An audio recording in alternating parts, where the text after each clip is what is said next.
নামকরা ব্যবসায়ী বাজাজ ফ্যামিলির বৌমা হতে যাওয়া প্রীতির মনে সেদিন ছিল আলাদাই একটা আনন্দ। অন্যদিকে রেহানশীল তার শত্রু অর্থাৎ তার নতুন জামাইবাবুর সাথে দেখা করতে গিয়েছিল তার জামাইবাবুর ঘরে। কিন্তু আড়াল থেকেই সে শুনতে পেয়েছিল খুব কঠিন একটা কথা, যেটা তার দিদির জীবন নরক করে ফেলতে পারে।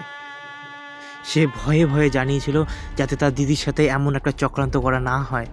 রেহানশী, তুমি কি চাও তোমার দিদি আমার জালে পড়ে যাক? রাজবাজাজ কখনো নিজের নিশানা ভুল করেনি। এবার আমার নিশানা ছিল তোমার দিদি প্রীতি।